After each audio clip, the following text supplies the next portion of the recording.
Can you tell us the creative process while creating his album?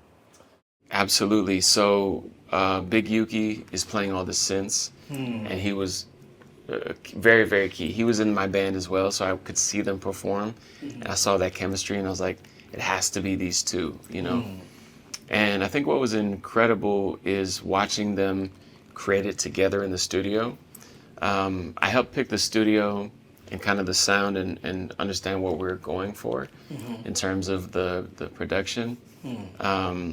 We recorded a lot of things completely analog.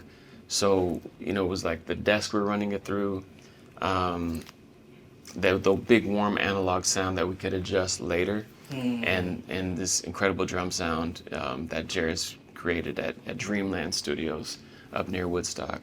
So basically it was about capturing the best performance between the two of them, and then adding post-production, adding more, you know, parts, making it sound more modern, and kind of controlling how deep Jharis wanted to go.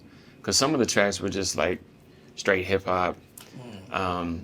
And then with Yuki, he was able to sort of like bring another element to it that was a bit more performative, a bit more, how do I say it, dramatic.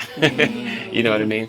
And yeah, it really like encapsulated this much bigger sound world that you can really only get by performing and recording live.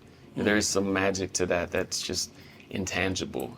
So we wanted to add that to the album, and I think we got it. So you're on the, like, I think the first song that's called Back and Forth. Can you tell us about that song, creating it, and what made you want to create that song? Yeah, well, Jharis wrote everything. I didn't have any hand in writing the song, but I thought, you know, there's one song that I think I could rock with, you know, and I have a history of working with people like Flying Lotus and Moody Man, Taylor McFerrin, you know, a lot of like electronica people.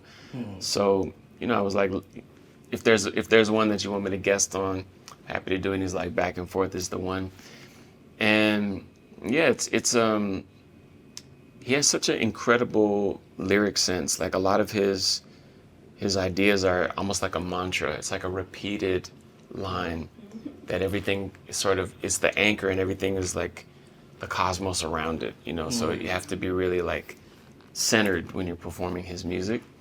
So I hope I was able to bring that vibe to his album.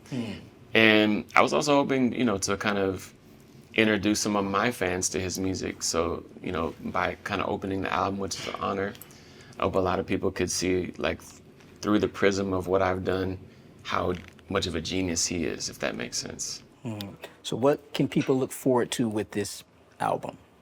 I think this album is like nothing you've ever heard before. You know, it's visionary, it's soulful, it's deep, it's powerful, it's virtuosic, you know, between Jharis's drumming and Big Yuki's playing. It's like these guys are masters of their instruments, masters of their craft, and together they've created something that's beyond them, something that is, I think I call it like future R&B, with a dash of like Tame Impala and James Blake in there, and some Thundercat. You know, it's really something fresh and new, and you're gonna dig it.